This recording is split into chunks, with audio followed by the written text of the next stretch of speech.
Pemirsa, dokter kecantikan Richard Lee menjalani pemeriksaan maraton sebagai tersangka kasus dugaan pelanggaran perlindungan konsumen terkait produk dan layanan kecantikan di gedung Direktorat Kriminal Khusus Polda Metro Jaya.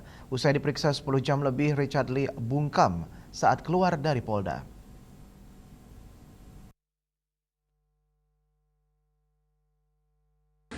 Dokter kecantikan Richard Lee menjalani pemeriksaan maraton sebagai tersangka kasus dugaan pelanggaran perlindungan konsumen terkait produk dan layanan kecantikan di gedung Direktorat Kriminal Khusus Polda Metro Jaya. Usai diperiksa 10 jam lebih, Richard Lee bungkam usai keluar dari Polda. Richard Lee diketahui mendatangi Polda Metro Jaya sekitar pukul 13 waktu Indonesia Barat.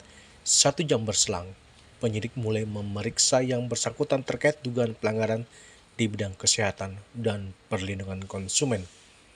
Proses pemeriksaan berlangsung maraton dan diselingi beberapa kali jeda.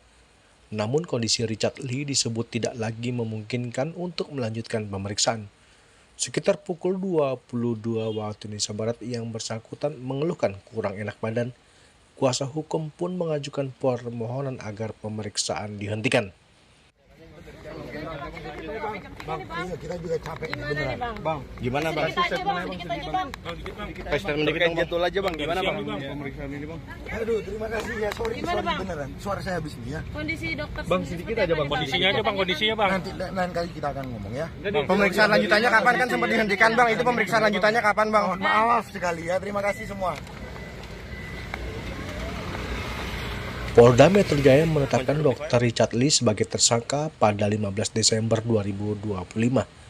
Penetapan tersebut terkait laporan dugaan pelanggaran perlindungan konsumen atas produk treatment kecantikan yang dilaporkan. Dari Jakarta, Julius Suwate dan Ketut Sumadiasa melaporkan.